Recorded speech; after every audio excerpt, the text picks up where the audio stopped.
Sunnah followers, protectors of the Sunnah. Sunnah followers, protectors of the Sunnah.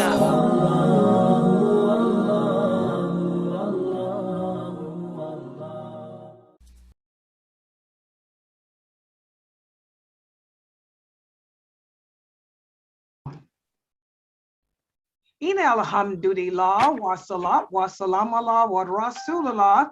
Welcome to another session of Sunnah followers living the Sunnah. And this is the series wherein we look at issues that are plaguing the Muslims today, and then we try to offer guidance as to how the Prophet sallallahu alaihi wasallam and his companions dealt with similar situations. And this week we are continuing to ponder substance abuse. Last week, we discussed some of the causes of this problem that is affecting the Muslims today. And today, what we want to do is to discuss ways in which we can prevent some of those causes. And we are joined by our website scholar, Dr. Ibrahim Jamali, and also we are joined by Officer Muhammad Ziada of the Broward Sheriff's Department.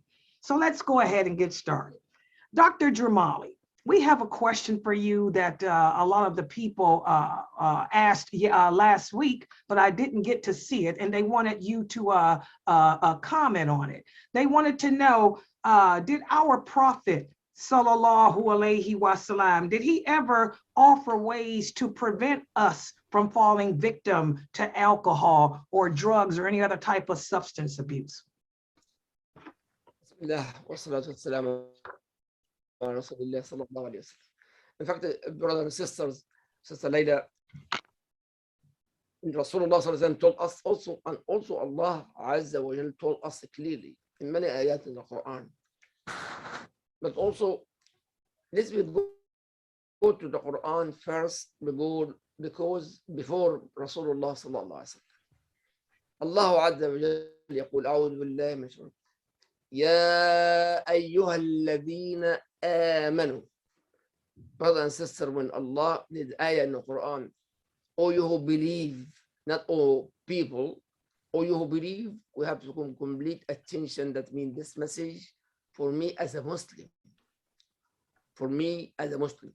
يا أيها الذين آمنوا إنما الخمر والميسر والأنصاب والأزلام رجس من عمل الشيطان. Of course, I'm not going to go in detail about the ayat. But say, يا أيها الذين آمنوا إنما الخمر, by the way, liquor. We know that in the Quran, liquor. But liquor also, in this ayat, liquor, cigarettes. The ulama, this says, actually, wallahi, one of the great scholars I learned from him, when somebody asked me about the cigarette, and he said, wallahi, I'll never forget that day. See, wallahi, wallahi, wallahi, cigarettes, not even marijuana or drugs, cigarettes and liquor are the same. I was shocked when he said that. I was shocked because cigarettes, everyone, most of the Muslims smoke. But he said, وَالْأَنْصَارُ رِجْسٌ مِنْ عَمَلِ الشَّيْطَانِ is from the shaitan. And he said, فَاشْتَنِبُوا, be away from that all the things hurting myself.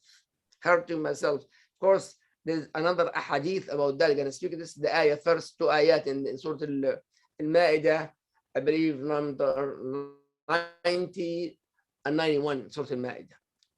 See, فَاشْتَنِبُوا, that means not even close to the haram, to ithm like this. لَعَلَّكُمْ تُفْلِحُونَ, maybe you become a righteousness, have a prosperity. The ayah after that, in أعوذ بالله من الشيطان إنما يريد, give me attention to this ayah, إنما يريد الشيطان أن يوقع بينكم ويصدكم عن ذكر الله.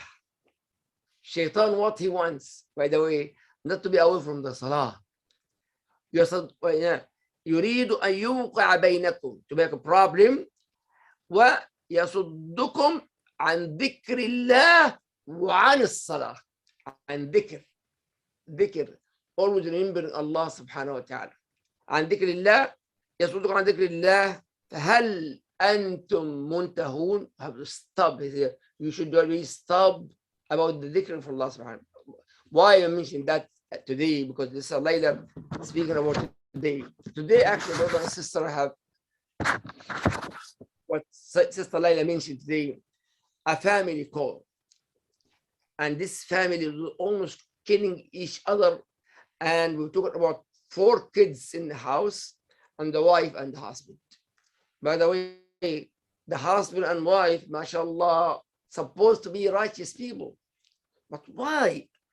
Think with me for a moment. Why this comment happen in the house of those people? Why is the almost not only that they call the police? They are Muslims, but they call the police. The problem, with all my respect, brothers and sisters, is not the kids. Not the kids. I believe, this is my opinion here, the parents. The parents. Sometimes you give everything to the kids. What? To be something. Yes, we should do that. But we're not caring about the kids. How many of us telling my kids, get up for Fajr? No, sleep until, because the school after sunrise you can wake up. How many of you, I'm not going to be even boys. How many of you take your son to the masjid with you, especially Salat al-Fajr? Honestly, in our masjid here, some, but I went to different masajid, I didn't see kids at all, not even Salat al-Jum'ah. Brother and sister, like about is Rasulullah dealt with that? Yes. In fact, when people came from Yemen, they came to Rasulullah sallallahu alaihi wasallam, become Muslims. Just become Muslim, and they say, "Ya Rasulullah, they have something like a drink, which is shan, and measure, a drink. But this drink is haram." And Rasulullah asked a question. That is make you muskir, like make you have a liquor, like a liquor. And he says, yes. And he says, sallallahu alaihi wasallam, give me attention. Kullu muskir haram. Everything make you high. Everything make you away, not away from, not, like some people take marijuana, for example. They take hashish. Actually, honestly, I'm ignorant about the drugs. But I hear and I read, I hear and I read. Anything make you away from dhikrillah subhanahu wa ta'ala, that's haram. Waliyadu billah. Rasulullah sallallahu alaihi wasallam did actually, one of the Sahaba, he was drunk. Not only that, he loved Rasulullah sallallahu alaihi wasallam. Rasulullah, he loved him. Of course, I'm making short, Brother Muhammad is better than me to speak about this. But he came to Rasulullah, he always, Rasulullah himself, the one he loved him so much, he whipped him and whipped him and whipped him. Yes, as a big punishment. Not only that, one hadith, Allah, I'll mention that hadith later after Brother Muhammad will speak, inshallah.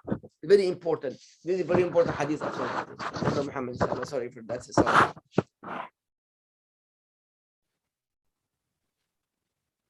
Okay, alhamdulillah, Dr. Jamali for sharing that with us.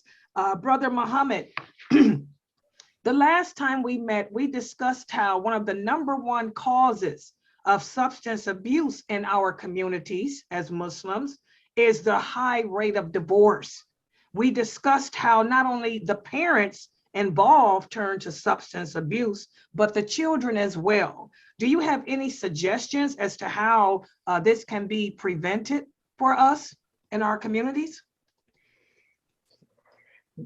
So just from this personal experiences and the things I've been doing, and like, we said before the recording happened, as we get older, we start to really dive down deeper into our religion, and we start to really focus on our deen. And I think one of the biggest issues that I've seen in our community, just in Broward County and the communities I lived in, nobody tends to really care in our Muslim community, right? Issues happening in our house, we want to go talk to somebody about it, but we're nervous about it because people are so busy, everybody's in their own lives.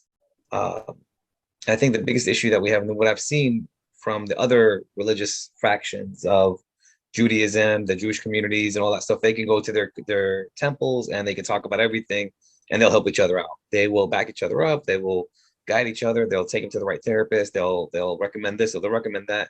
Whereas for us, the Muslims, either we're too nervous, we're too shy, we don't want to ask, we don't want to be looked at like our families are got problems. So we keep everything bottled up inside, or we go to the masjid and there's nobody to help us. Right? The imam doesn't know what's going on. The imam just says this is haram, this is halal. The sheikh doesn't really get it, doesn't really understand. And nobody really tends to really care. And I think that's where we fall apart as a Muslim ummah. If we don't care for each other, if we don't care about our neighbors, if we don't care about our cousins, if we don't care about our family members, if we don't care about our fellow Muslim people when they're going through these tough times, then we're never going to succeed. Right? I mean, we always want to argue, oh, these people are taking our land, or these people are killing us. We're killing ourselves. We are killing ourselves here with the non-caring, with the chasing of the dunya and not chasing the akhirah. I see that on a regular basis where we don't really tend to think about the good deeds or what we need to do to get there. And if we do talk to somebody, are they really genuinely caring? Right? And it's kind of like when I do these talks, when I have these families, when I talk about when I do couples counseling or premarital counseling or substance abuse stuff, when I go to people's houses and I talk to these Muslims and I sit down with them and I talk to them, you know, the hard-headedness, the ignorance starts to come out. I'm the man and she has to listen to me, and the kids are listening to all this stuff. The kids are hearing everything we say. The kids are feeling everything we're throwing out there, right? We think, oh, our kids are upstairs, they don't know what's going on. Our kids do know what's going on. Our kids are in their rooms, they don't hear us. Yes, they do. They hear you, they feel you. When you wake up in the morning, when you go to bed at night, they feel the tension in the air, right? And I think that what we've also come accustomed to is when we're watching our TV shows, whether it's Law and Order SVU or any show that you're watching, all the time, what we see is when a lawyer, succeeds in his case, what does he do? He goes to the bar and starts drinking to celebrate. When somebody's mad or sad or depressed, what do? They go pop open a bottle of liquor and they start drinking because they're depressed. So what this society, the one that we're living in right now, what they have taught us as youth growing up, as adults, not knowing what to do, they've taught us subliminally. They've taught us that when you're happy, you got to celebrate. When you're sad, you got to drink. When somebody dies, we got to pour one for our brother that passed away. When, it's weird how we as Muslims have a Quran that kind of basically tells us how to live our life step by step, but we watch TV and we're like, oh, so when I'm sad, I'm supposed to drink. When I'm happy, I'm supposed to drink. When I'm sad, I'm supposed to smoke. When I'm, and it's what we have to do as Muslims is kind of always go back to the Quran and the Sunnah of what was already there for us. Everything that we're doing right now, everything that we're going through has been already planned out. Allah already knew the steps that we were going to have, right? And what we're going to be going through. And we basically have the book in our hands. And when you talk to non-Muslims, the people that are not Muslims, they will always, like, it's funny, in my working environment, everybody wants to work with me because they know I'm honest. I'm not going to lie. I'm not going to steal. I'm not going to cheat. And I'm always going to have a clean heart and do things the right way, right? It's funny because to me, it's called performance punishment, right? You do good, they're going to make you do more work. You be good, you have a good heart, and people will take advantage of it. And to me, I don't care. It doesn't really bother me too much because I need that good deed. So yes, I'm overworked and underpaid, but who isn't? Right? At the end of the day, because at the end of the day, I'm doing what I'm doing. I'm getting paid for it, and I'm going to do the good deeds from Allah subhanahu wa ta'ala, inshallah, to get where I got to go. And I think as an ummah, as a Muslim people, we need to start caring. We really, really need to start caring. And you can't tell me in your community you don't have a therapist that's a Muslim. You can't tell me in your community that you don't have a doctor who's a Muslim. You can't tell me in your community that you don't have a lawyer who happens to be a Muslim. Those are the people that really need to give back to their community. You don't want to give money? Don't give money. I don't have any money to give. I donate to the masjid as much as I can, but instead I donate my time, my expertise, my experience to all the Muslims as much as I can to give back.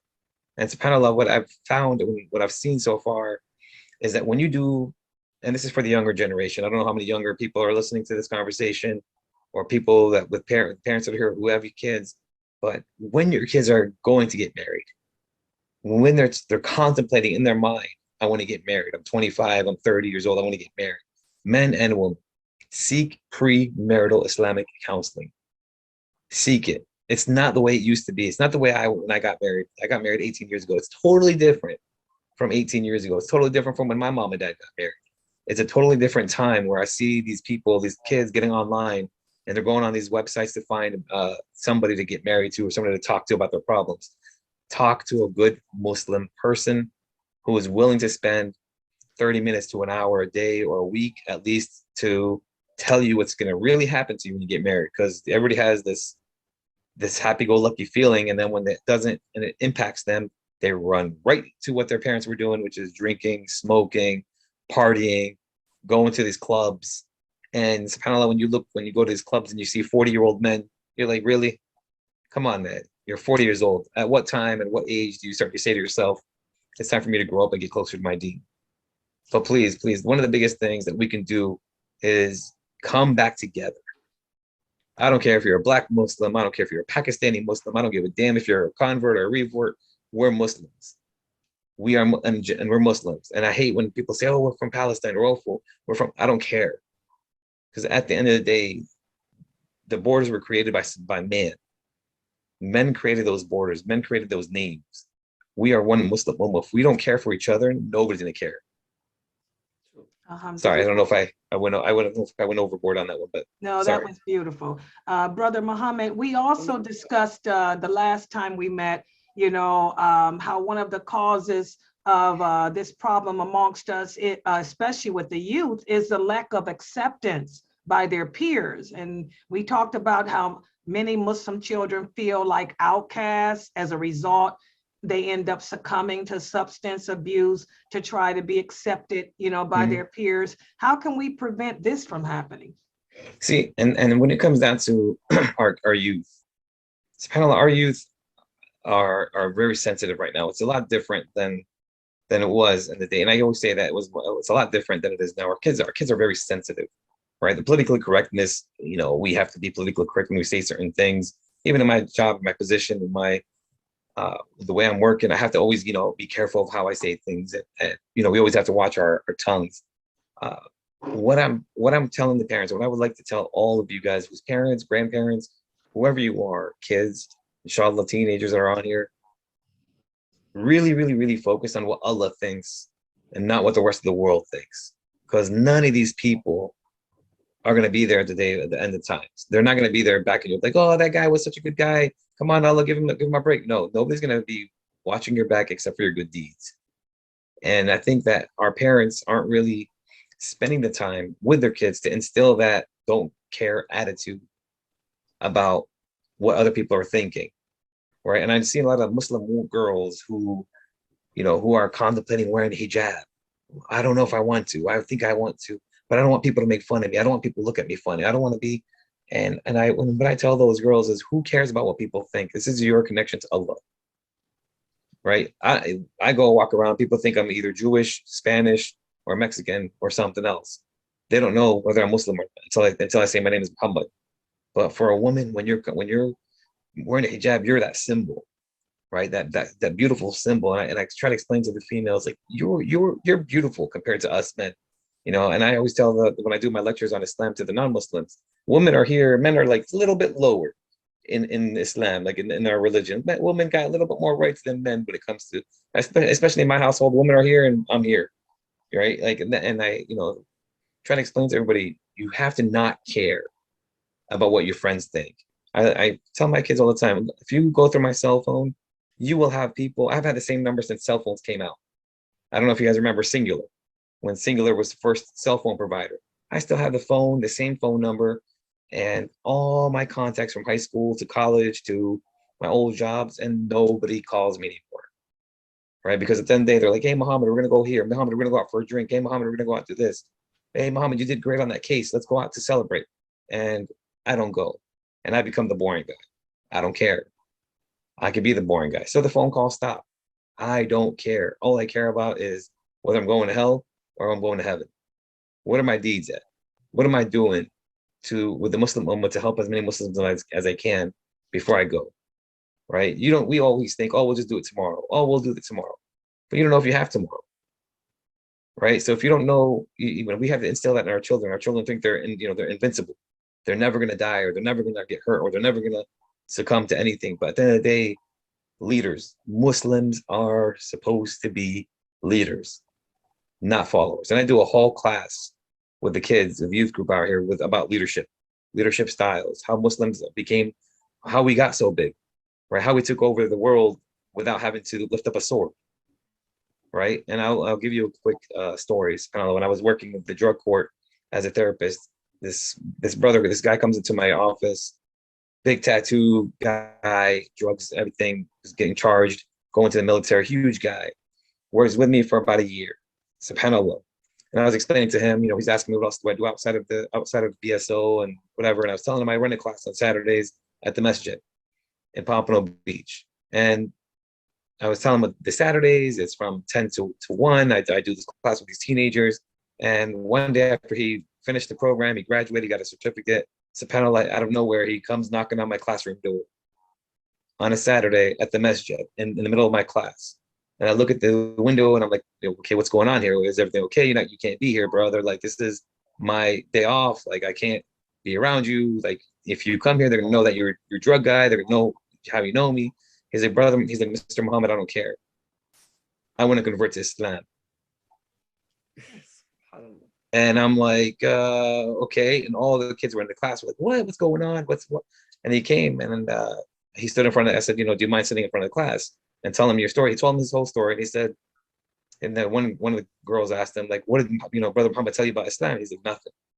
Brother Muhammad said nothing about Islam. And I said, I'm not allowed to talk about my religion at work, to separate work and religion. He goes, but all my times that I've been arrested, every time I got to go into jail, every person I met, from the probation officers to the judges, everybody was rudest to me. They disrespected me. The only person that gave me an open heart was Muhammad. And he said, and I listened to you and I watched you and I heard you talking to all these other people in the groups and in the classes that you gave. And he's like, just your vibe, Muhammad, made me realize that I'm following the wrong religion. And I looked into Islam while I was dealing with you. And I'm like, you never told me that. I said, no, I never wanted to tell you that because I never wanted you to have to put yourself in a situation where you had to talk to me about Islam during work. He's like, that's how much respect I have for you. And he's like, how do I convert to Islam? And he converted to Islam in front of all the kids in the classroom. Girls started tearing up. The brothers were like hugging him and excited. And he said, it was just because of your actions that made me realize what Islam is truly like. Alhamdulillah, alhamdulillah, alhamdulillah, Allahu Akbar, alhamdulillah. And I'm not saying that to boast about myself. I'm saying that to explain that Islam already teaches us how to live, how to be, how to act in front of people. We don't need to care what people are saying. Anxiety, depression, substance abuse, all that stuff has been already laid out for us, right? And if you're just following the deen and the sunnah, you don't have to worry about anything else. I'm sorry, sister. I don't know if I went over. No, that was perfect. No, this is just what we need to hear. And also, Brother Muhammad, you also talked last time about how many adults turn to substance abuse due to that anxiety and due to that depression. How can we prevent this from happening as well? Talking, communication is the biggest key. Brothers and sisters, I don't know how much to stress the talking, right? The communication. And I'm going to say something, and Brother Zamali, please don't get upset with me, because I'm just telling you from what I'm hearing and what I'm seeing. And I love you, like, you're like my boy. Like, I love you, brother. Like, and I'm not saying this but this is what the brothers always come up. Well, if I go to that masjid, there's an imam, he doesn't even talk good English. I start laughing, right? Because I know a lot of Pakistani imams, I know a lot of Arabi imams, I know a lot of different sheikhs that have that thick accent. And I said, listen, at the end of the day, I don't care what they sound like, but can they direct you in the right path? That's what you need to focus on. Don't focus on how they're talking. Don't focus on whether, because I know a sheikh who yells when he talks, right? He yells, and I'm like, it reminds me of my mom. My mom tells me I love you, and she's yelling at me while she's telling me. That's just the way they talk, right? The old school mindset is that we have to be loud in order to be heard, right? And I tell them, listen, they're not mad. They're just yelling. That's just their loud tone, right? And if you're not talking about the anxiety, because it's real, right? I never really, I got into psychology thinking, it's anxiety, depression, everybody gets depressed.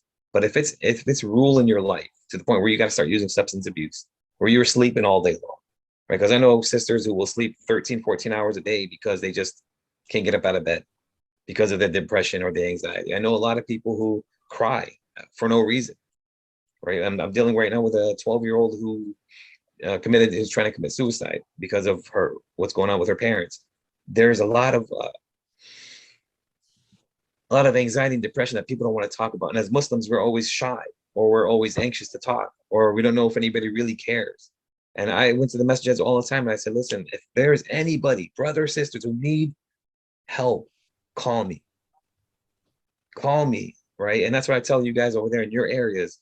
You have to know a doctor. You got to know a Muslim psychologist. You got to know a Muslim therapist. There's Muslim people out there. Mashallah, the Muslim population is the most educated population in America, right? We're controlling most of the medical fields. We're controlling most of the engineering fields. Mashallah, the Muslims, we're the smallest in America, but we are most highly educated people out there.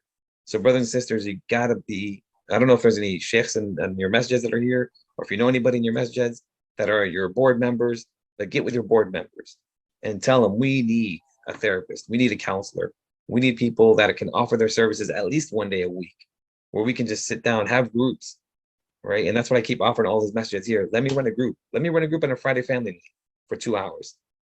And let me run a group in front of all the parents and all the kids. Let them ask the questions. Write it down so you don't have to say anything. So it's all anonymous. And they do. They'll write questions on a piece of paper. They'll put them in a box. I'll come in, grab all the questions, and I'll answer everything. Because that's the way we should do it. If we're not helping each other, we're going to fall apart. That's why we keep losing land. That's why we keep losing our countries, because we can't help each other. And we got to show love, like a real, truly genuine love. If you don't have that true, genuine love, people are going to feel it. Right. And I just went to my old work to get to my old unit to say hi to everybody. And they're like, Mohammed, please come back.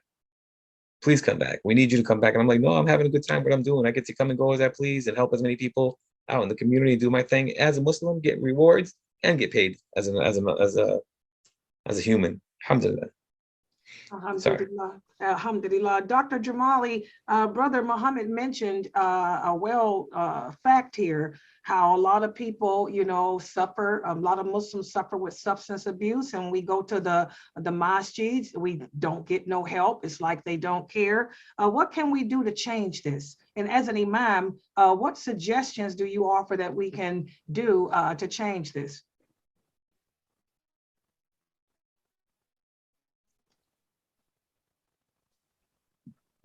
Many masajid in our area here and there, not only here in United States of America, masajid, barely to find a masjid take care of the youth. Like Brother Muhammad said, by the way, Brother Muhammad, he offered himself. Please give me attention. He mentioned that to me before. He offered himself to many masajid, barely to masajid to accept the fact he will do something for the community. Barely. This is number one. Number two. And also, our kids actually, please give the brother and sister, is our amana. I mean, when I said the kids, not only my own kids, your kids is my kids. Your kids is my kids. Your kids we want your kids to be a leader in this country. It's our country. This is our country. If we are not really teaching the kids the right things,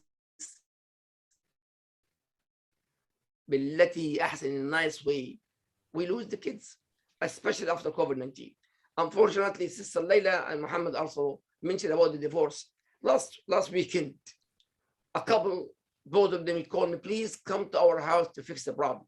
Please give me attention, it's very important, please. When I mention this, I'm not going to mention names, but in our area here, the one did the house. I sit and have 5 kids in the house. The youngest one is 1 year, 2 years old, the youngest. And the older one is 21 years old. And the problem, actually, I told the problem, I told the husband, you want me to fix the problem. But husband and wife, and give me attention.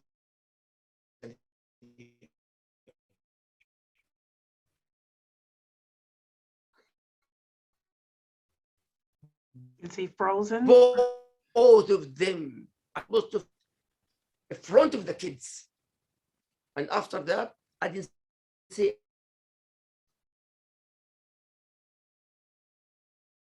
please, I'm gonna have to leave.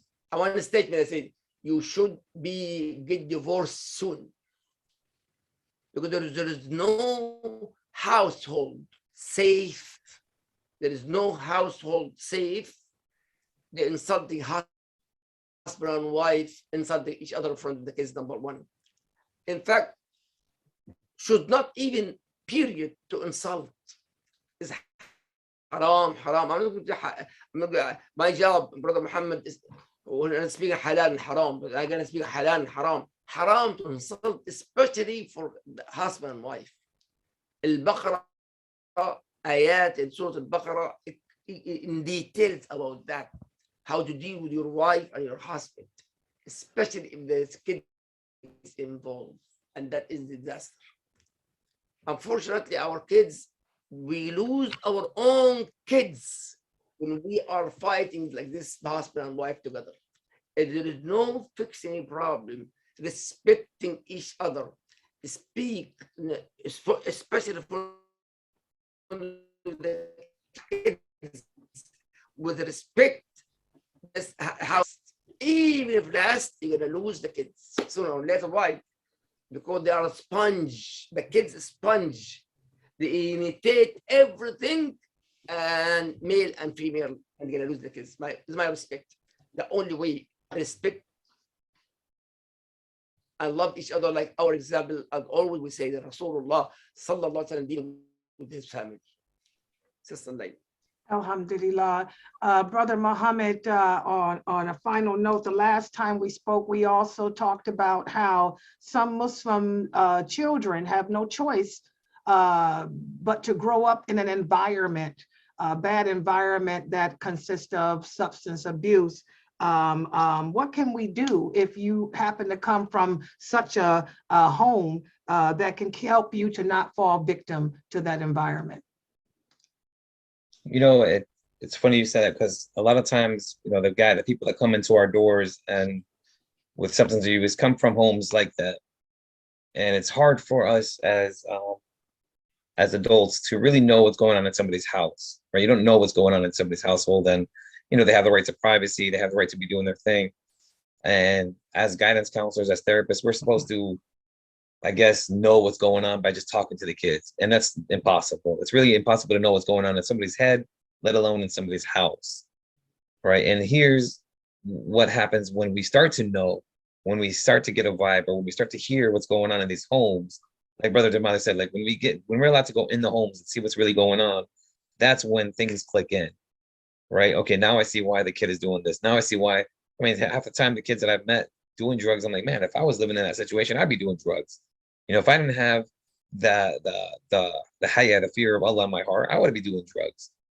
Like if I didn't understand how to cope with the stuff that's going on in my house, I would be doing the same thing. So I think what we have to do is, once we start to see or hear or know about kids going through stuff, that's when we as a community, right? Because that's what we are, right? We're a community, Muslim Ummah, we're a community, we're brothers and sisters in Islam. We have to care about each other.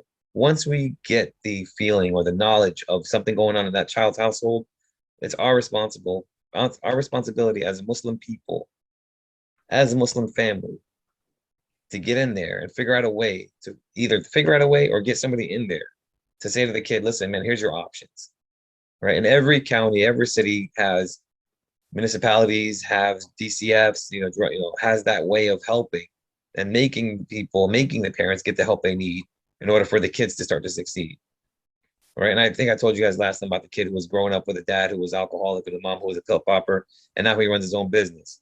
All it took was for 1 to 2 people to come in and say, listen, man, this isn't the way you got to live your life, right? And that was a non-Muslim. If I could do that with a non-Muslim, imagine as a Muslim Ummah what we could do for each other when we know that there's a kid going through something like this, right? We really, really do. And I really emphasize this all the time. We really have to care for each other. If we don't care, why should anybody else? Right? And the moment that people, if I'm going through something and I feel like nobody's caring, what am I going to do? I'm going to jump to drinking alcohol, smoking cigarettes, smoking some weed, doing some drugs, or whatever the case may be, because nobody cares.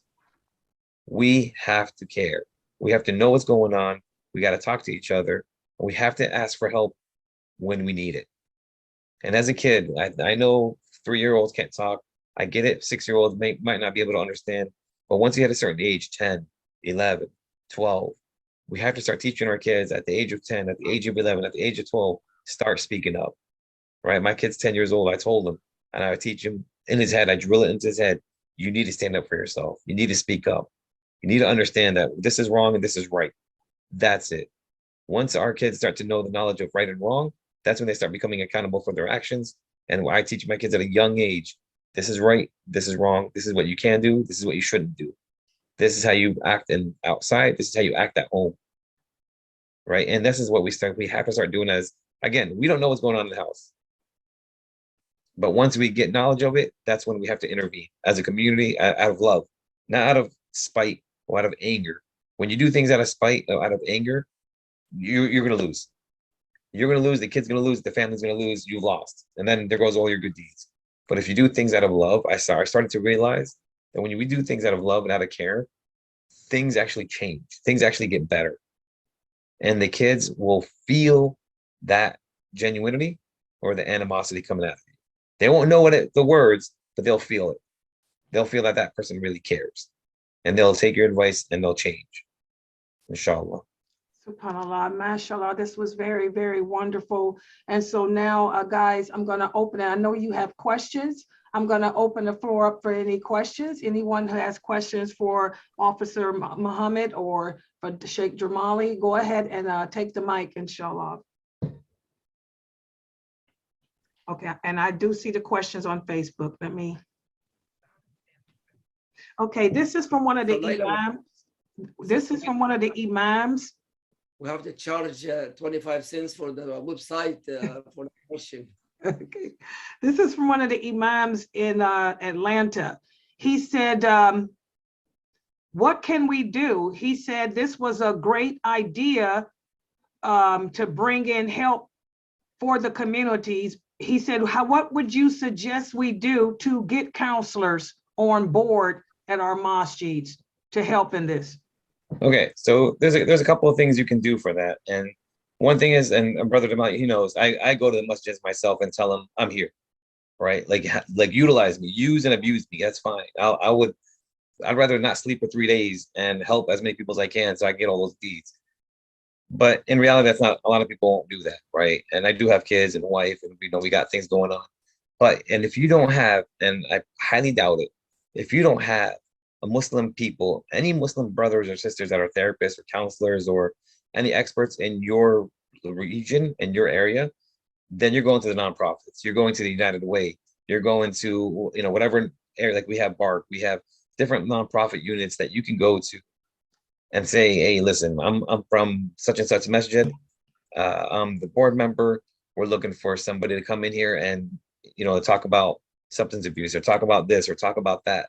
You might not be able to get a Muslim, which is fine, because at the end of the day, I'm not talking about haram and halal. I'm talking to you guys about substance abuse, but you'll get something out of it, right? And if you can get that one or two contacts from different nonprofit agencies within your region, you'll have somebody to come to when you got an issue, right? And a lot of people do pro bonos. A lot of people will charge less, less money or give free services. There's a lot of free services out there that don't mind coming out there just to get their service hours or their hours for their master's degree. I needed 100 hours and I got my 100 hours just by going offering my services to the Muslims when I was getting my degree, and you'll get the hours.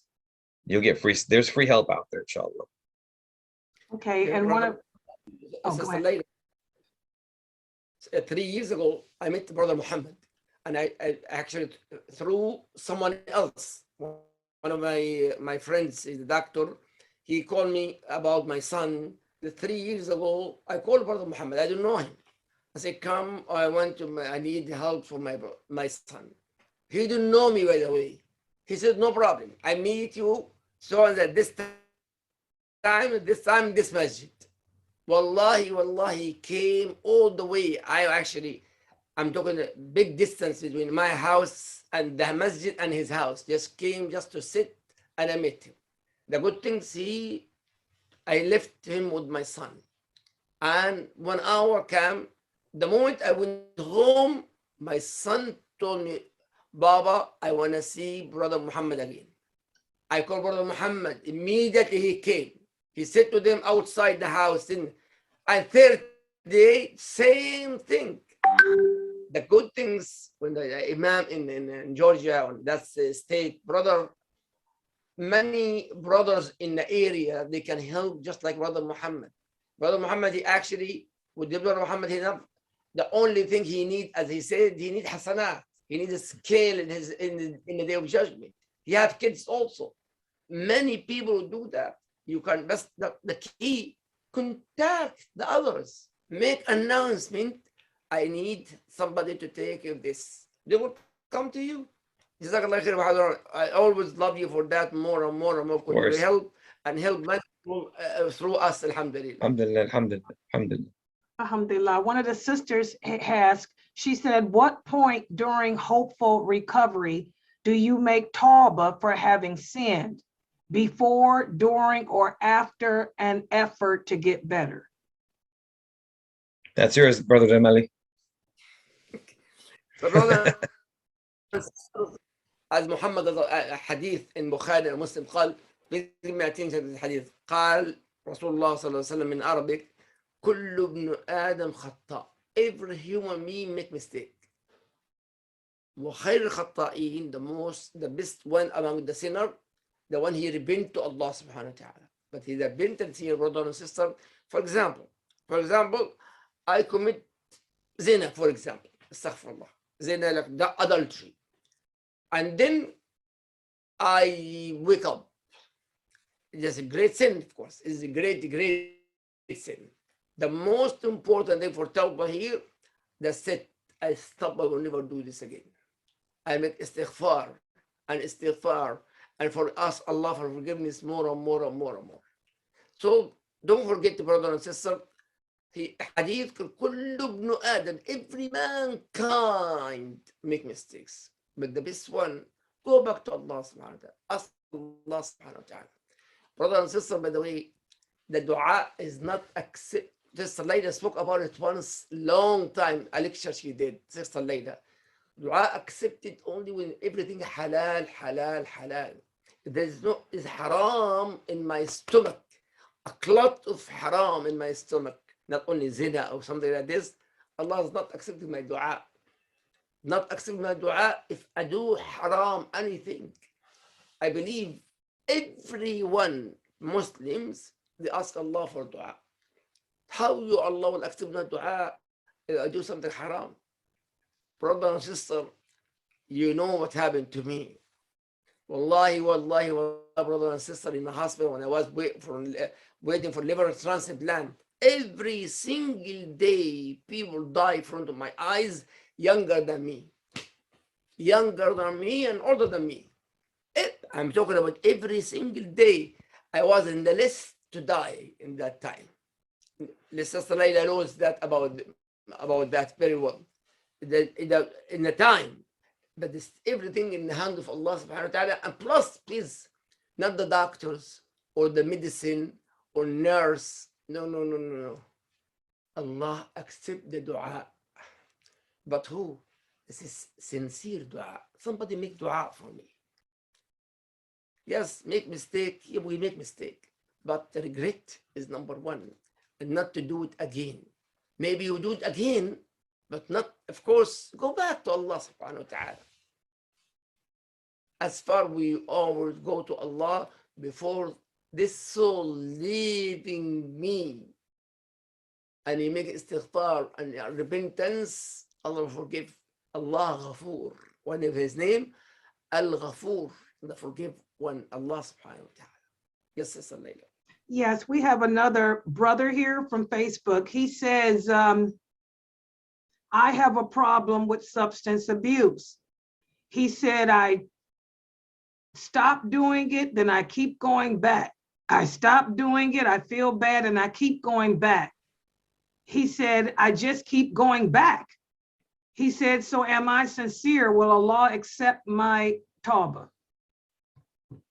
This is dua for me, huh? By the way, with all my respect, brother and sister, every human being hitting not only your son, a person that oppress someone, someone, you will get that back to you. And I know a person actually very well. He used to sit his son, hit his son a lot. Say, brother, haram, do not do that. Why? He's a good kid.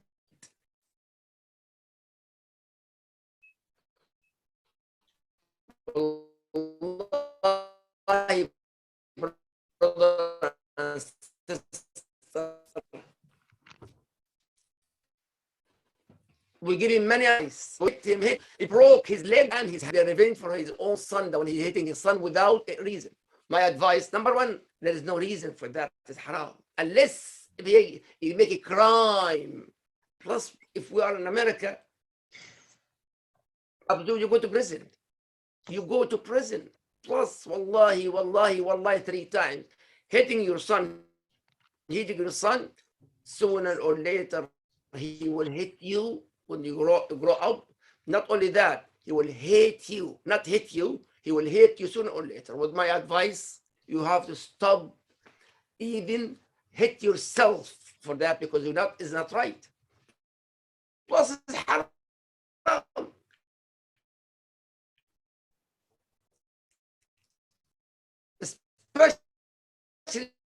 Especially you, the face, the front of my here. In the weekend, we have a family night. He told his son, Ya Hmar, Hmar in Arabic, ya donkey. And say, oh, he's your son. He's your son. Yes, if you call your son any insult, it's back to you and your wife if she do that. And not only that, it's haram. Also, Surah Al-Hujurat is clear about that. Should not even be a bad name for a person. ولا تنابذوا بالألقاب بئس الاسم الفسوق بعد الإيمان. Ayah number 6 in Surah Al-Hujurat. It's haram even to insult, not to hate. Allah say that. Yes, Allah. Okay, brother. Yeah, So go ahead. let me Yes, can I jump please. on that real quick? Because Yes, please. when people are in recovery, when people are trying to stop, I get that. Like I said, I've been doing this for a while, so I know about relapsing and going back and forth. And I've seen brothers and sisters who have so many times relapsed. And here's what I'll tell that brother about the relapsing. It's normal, right? It's very, very normal. And they have this thing called the 12-step program that a lot of substance abuse users will go through that, right? Depending on the substance abuse, what you're using, a 12-step program is something that they talk about the higher power, right? They don't say God or they don't say Allah, but they say the higher power. But when I've studied it, when I've researched it, when I read about it, when I learned, I have the book, I read through it, it's all about Allah. I mean, subhanAllah, it's all about Allah, right? And here's the sincerity of it all. I really believe if you're really stopping to using and you keep telling yourself, I'm done, I can't do this anymore, and you stop, that's your sincerity, right? And you stop for a month, 2 months, maybe 2 weeks, 3 weeks, and then you go right back to it. You got to ask yourself, what's triggering you to get to that point, right? And what I've told people is once you start to see that trigger, whether it's, your mama always yelling at you, or your dad always yelling at you, or your supervisor always bothering you, or boss lady, once that starts to trigger on you, as Muslims, we make our dua to ourselves, right? We say subhanAllah, astaghfirullah, we start to like take that deep breath. I tell the non-Muslims, take a deep breath, go meditate, calm yourself down, get out of that situation, right? And as I tell my Muslim followers, I tell the Muslims, get out of that situation, take a couple of deep breaths and make 2 rak'at. If you could pray yourself 2 rak'at right before you start to use, you stop yourself and say, you know what, before I use, I'm going to pray 2 rak'at. Before I use again, I'm just going to pray 2 rak'at. That's it, just 2. Say Qul huwallahu ahad, say Qul a'udhu bin nas, That's it. It takes you 2 minutes. Make it fast. Do 2 rakat super fast, and then go use. What happens? Once you start to sully, once you start to get yourself in that pattern of the prayer of the 2 rakat, you start to think, man, why am I going to do this for? Why am I going to use that? That's the dumbest thing. Like, you think about it, it's you're basically training your brain. You're refactoring, the gears in your head are starting to switch. Right. And what happens is substance use becomes the new routine. Right? It becomes your routine, and your goal, your job as a person who's in recovery, as a person who's trying to stop, is to get yourself a different routine. Right? And how else and how much better is it to just stop and pray 2 rakat?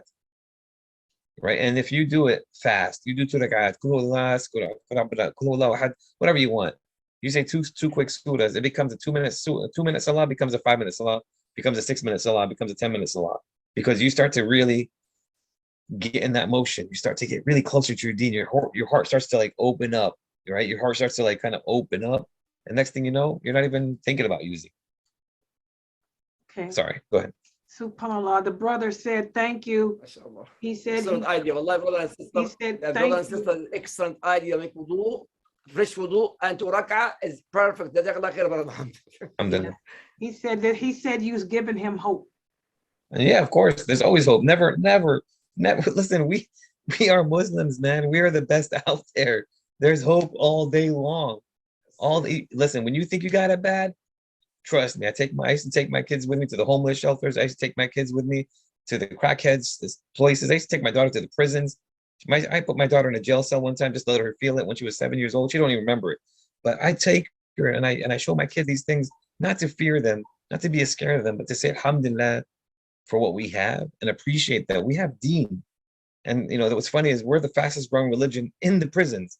I don't know if that's a good thing, but we're the fastest growing religion in jails. Because when the people have nothing better to do but to open up a Quran and read it, right? When they're not running through the dunya trying to make money and they have to sit in a cell all day and read, what are they picking up? They're picking up a Bible. Okay, well, there's so many contradictions in this thing. They open up a Quran, like, whoa, okay, this makes more sense. And I tell everybody, like, if these people are just sitting down and they have nothing to do, I get it. Like, when I used to work in the jail, people were there locked up for 20 hours a day. Think about it, 20 hours a day being in a cell. You have nothing better to do but to pick up a Quran and read it. And what happens? You start to realize that's the truth. And I tell these guys, listen, I tell myself before I tell anybody, just open a Quran for like 2 minutes. Before you think about using, before you do anything haram, make 2 rakat, make wudu and make 2 rakat. You'll stop everything. You'll be too busy making wudu to do anything dumb. Sorry, go ahead. There's always hope, though. Never lose hope. Alhamdulillah. Okay, that's all I have from Facebook. What you guys here in the Zoom, take the mic. You have any questions here? Sabrine, let me make sure because she's usually, I have her muted. Go ahead, Sabrine. You have go ahead. Assalamu alaikum, Brother Muhammad and Dr. Jamali. You have some very interesting comments, and one of the problems too is that we're having even in the Muslim community is that all of everything doesn't, the worst, the bad examples that can be set that can make children do the things that they're doing is also outside the home. Everything is not coming from inside the home, because I've seen some homes where the parents, they don't use drugs, they don't do this, they really try to work with but they don't know how. And that's how to work with their children. We do need more counselors. We do need more inside the Muslim community. I think they could better deal with the children and adults that are having problems with the drugs and alcohol, because they're more prone to listen to them than they are to listen to someone who's outside the Muslim community. I will say, sister, I hear what you're saying. I get it. There are a lot of people who do drugs that have come from perfect families, mashallah, sheikhs and imam families, priests and pastures, have kids that doing bad things, and the household can be perfect, and they do fall into the trap of the peer pressure and the weakness of. Yeah. And for me, and what I tell everybody is, it's never too late to start a strong foundation, to build a strong foundation, right? Because what we think of is, we look at the old hierarchy from 0 to 5. They have to develop that foundation from 5 to 10. Then they build this from 10 to 15. Their personality sets in, and that's all textbook, junk to me. Like, I've studied all that. I got my master's degree in psychology and all that stuff, and I did all that things before, and I get it. But I have seen it. I have seen 30-year-olds, 20-year-olds, 50-year-olds start a new foundation, Yeah. right? And what we have to do is understand and kind of teach our kids to use that quality that we don't use anymore, which is imagination, right? That creativity. Imagine that all the junk you went through stops right here. And now you're building a cement wall. You're building that cement foundation right here, full of Deen, full of Quran, full of Islam. That's your 8-foot foundation to build the house. Yeah. Right, to build your life back. So I don't care how old you are. I don't care if you're 80 years old and you're trying to stop using drugs. You can start a foundation for yourself. If you just put it into your head, you can do it. The willpower, you got to have the willpower, Yeah. right? And that all stems from, again, I was dealing with a brother who has this one addiction. Has nothing to do with drugs. It's a different type of addiction. I don't want to say it out loud because it's a rough one. And I kind of explained to him, brother, all you got to do, and this is the simplest thing. I've been working with this brother for about 7 months now. I said, all you got to do for 2 days. I started with 2 days. I said, just the Saturday and Sunday, drop this, drop the phone, drop the tablet, drop the TV for 2 days. We'll start off for 2 days, see what happens. Monday comes, Monday was crazy. I couldn't let go of my phone, blah, blah, whatever. And I kept watching, I kept seeing, I kept doing. I said, okay, but for those 2 days, you didn't do anything, right? Yeah, I didn't do anything, brother. I was good for those 2 days. I promise you, wallahi. Okay. I said, now we're going to start Friday, Saturday, and Sunday. 3 days. Friday after work, you're done. Turning this off. You're going to stay away from it. No watching, no videos, no watching nothing. You're going to not even read a Quran. It's all good. If you can, if you want to, go for it. But that's not what I'm telling you to do. I'm telling you to just pray your salahs. And when you start to have that urge to go online, pray 2 rak'at. Make wudu and pray 2 rak'at. 3 days went to 5 days. And now 6 months into it, there's nothing. He's like, man, I don't even care anymore. I don't even have that urge anymore. Right. And he's he comes to me and he's like, how did you understand? How do you know Muhammad? And I said, listen, every addiction, every behavior, everything we do is a routine. Right. If you can build a good, positive routine, because that's what us humans, kids especially, need routines. Right. Well, if we don't have a routine, if we're not setting them up for routines, they're not going to know what to do with their time when they have time on their hands. They're not. They're going to run to the TV. They're going to run to their cell phones. They're going to run to the tablets. They're going to start looking at stuff. They're going to start watching TikTok. They're going to start watching and seeing what everybody else is doing. Our women are being subjected to these things on TikTok, and they're like, well, how can I compete with that? How can I compete with that girl that's shaking her butt all day long? How can I compete? How can I look like that? Right. And all these other workouts that I can get my and then we have this infatuation in the society with sexualizing everything. And we as the Muslims have to understand that women are blessed with brains and mashallah, emotions and empathy. And we have to start to represent that whole aspect in our deen. Right. Addiction. I watch these things. I watch these because I have to. I keep up with everything. Right. I keep up with all the addiction stuff. I keep up with the TikTok videos, the Snapchats, and I always see these guys smoking, or they're like, "Oh, look how many grams of coke I got," and they're proud of their 20 grams of cocaine that they got from their dealer, not knowing that the dealer probably put fentanyl in it, and they're gonna die from an overdose without even knowing about it. And I try to explain to everybody, like, you have to be able to use your imagination, start a foundation. I'm 30 years old, still start that foundation and build on that. Build yourself that mansion of good deeds, possibilities of changing that routine, inshallah. And one other thing too, that I believe that, with my opinion, that would help is a lot of times in the masjids, Muslims don't want to admit that these things could be happening to their children or to people, and we're Muslims. So of Mhm. course, it's so easy to sweep things under the masala, so to speak, and Hmm. pretend that it's not there because we're Muslims. So we Mhm. don't, and it's happening. It's there. It is there. And that's why I tell you guys, we need to have more Muslim counselors and therapists and people that can come into your guys' masjids and talk to these kids and explain to the kids, listen, your daddy thinks you're perfect. Your mommy thinks you're perfect. We need to explain to them what's going on with you so we can get the whole family on board, right? Because a lot of times when I do these things, when I do these classes, they'll say, Brother Muhammad, I'm going to tell you something, but please don't tell my mom and dad, right? And I do. I don't tell anybody unless I get the permission from those kids that, hey, listen, I got to talk to your mom. You need to tell your parents what's going on. Because at the end of the day, you're right. The Muslim brothers and sisters, my kids are perfect. No, they're not. No, they're not. Do you see what your kids are doing when they're upstairs in the room by themselves? And I tell them, I get to the point sometimes where alhamdulillah, I haven't gotten it, but I'm like, I'm going to take that door off the hinges. No closed doors in my houses. No closed doors in my house. I will take the doors off the hinges, see what you're going on in your phone, see what you're doing on in your room. I'm the master of my house. My wife is the master of my house. That's his house. We will take off the doors, and we, as a couple, as a married couple, we stay together, right? When one says the one thing, when the other parent says the same thing, you can't break that apart. Inshallah. Alhamdulillah. Any other? Go ahead, Sister Lucy. Go ahead.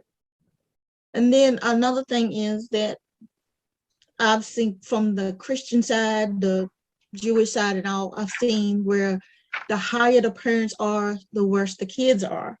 And they get in more trouble than they can handle. And then they get overbearing with it. And then it spills out and they yelling at the parents, telling the parents they hate them and all that stuff. But there's a standard you have to put in your house to let your kids know what you do out in the street is not going to be brought into my house. And if you can't abide by my rules, just like you said, take the doors off the room. Yes, that is in my house. That's the rule. You don't shut doors. If you ain't paying no bills and you ain't doing nothing but sitting around my house all day. No. Well, let me stop you there, Lucy. I'm just gonna say, I'm sorry, Sister Lucy, to cut you off, but my thing is, don't put that out there. I'm not, I'm the one that pays these bills in this house. I'm the one that does this, because what that puts in the kid's head is, okay, well, I'll go get my own place. Okay, I'll go get a job and I'll leave. We don't want our kids. See, this is the society that we live in right now, that the tells our kids that at the age of 18 they should leave.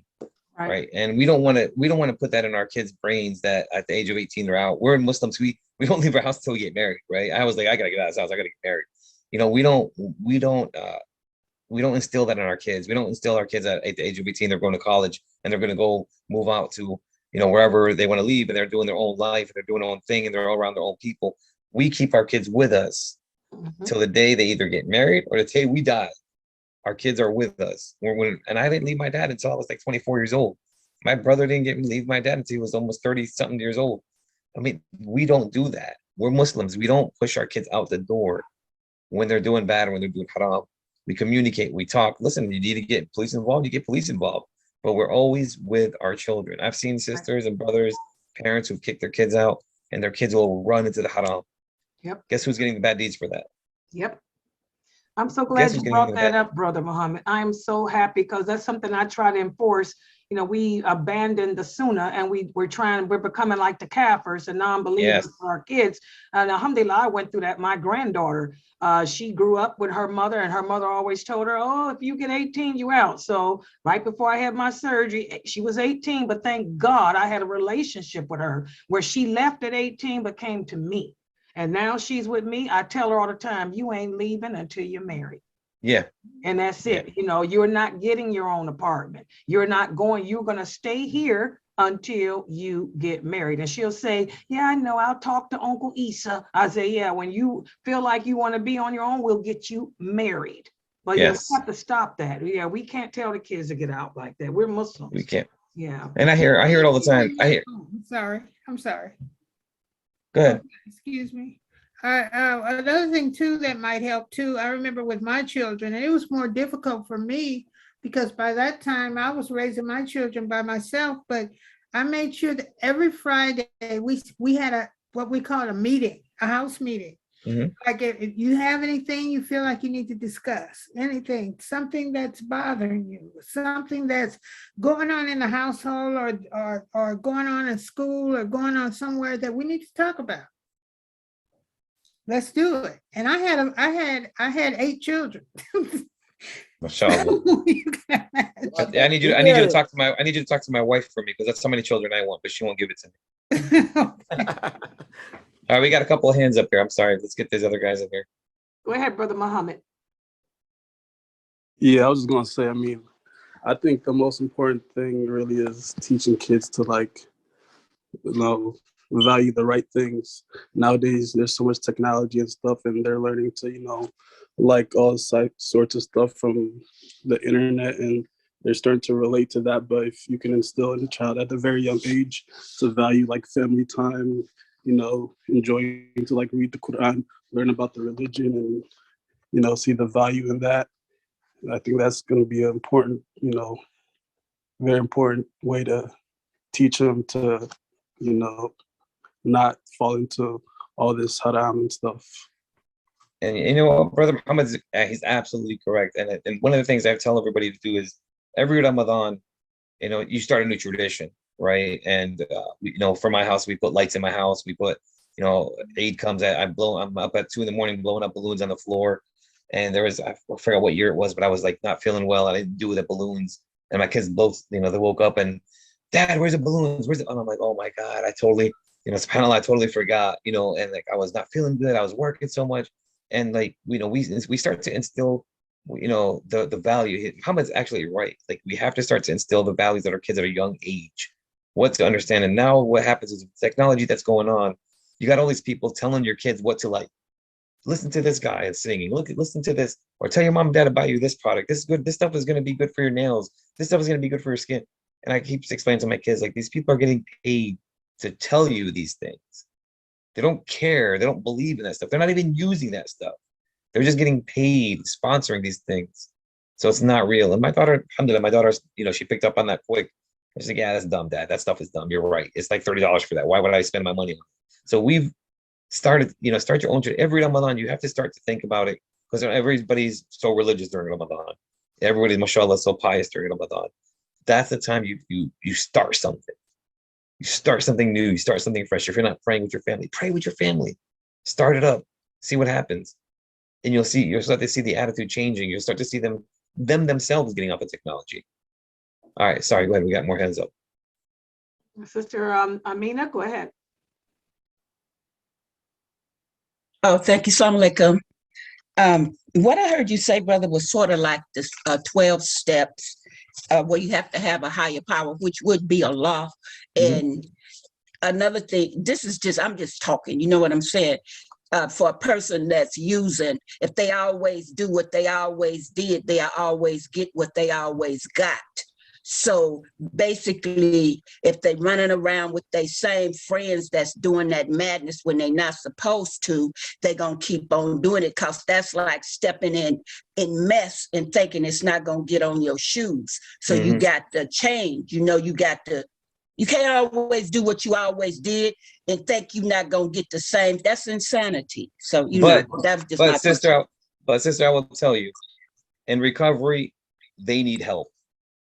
I'm right? not And saying they don't. I know. And I'm telling you, and I'm telling everybody this, myself and everybody else, we got to be the people that will help them. We got to, let's say my brother's using, and my brother's coming out of a rehab center, he's coming straight back to the house. I got to learn now, I got to change my routine and to make sure I'm available to take the guy out. Hey, you stressed out? Let's go to Denny's. Hey, you all right? Let's go hit up IHOP real quick, have a cup of coffee. Let's talk. Hey, like I have to be now more able to have more time on my hands to help my brother, my kid, my sister, whoever is there. We have to, as a family, as a unit, as an ummah, we have to help each other. And if you can't do it, you're too busy. Hey, brother Muhammad, man, I got a problem here. I got I need some help. Hey, brother, sister Lucy, I need some help over here. Can you take my brother out for a little? Can you find somebody to help me with my brother? Like, we have to be able to pick up a phone or text message somebody and say, I need some help. So because that brother is going to come back. You can't nobody, and realistically speaking, we can't move our houses and go to a better area or move to a different house.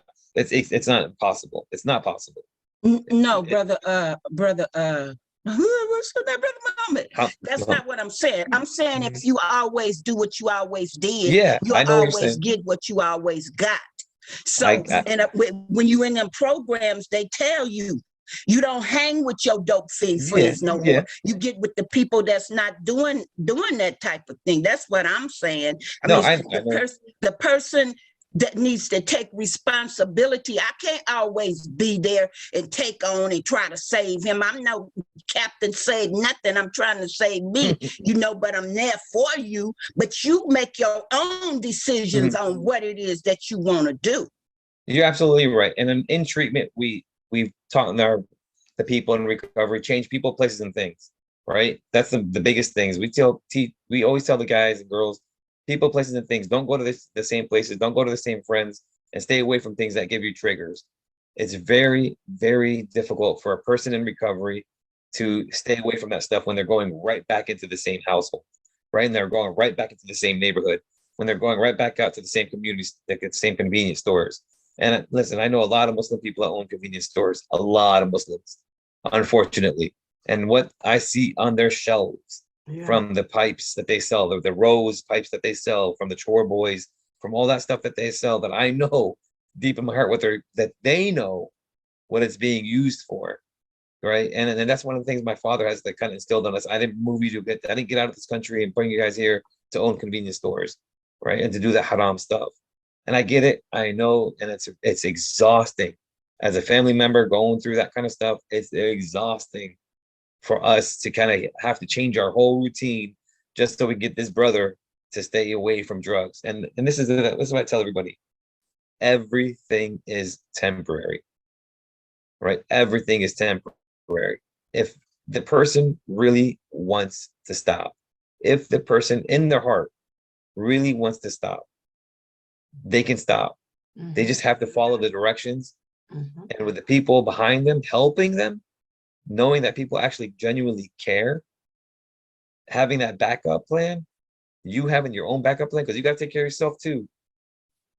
It'll work, inshallah. Yeah. And they do have a lot of, I mean, they do have a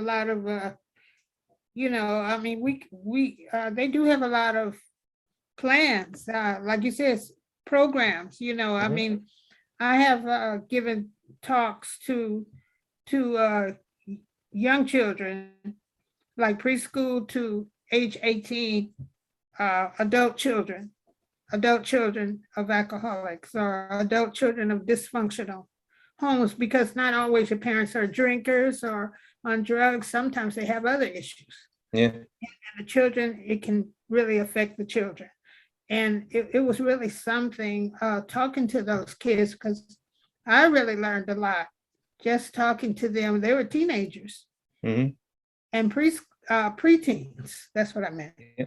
And it was something, by the time I finished talking to them, and they felt better. They felt like they could keep going.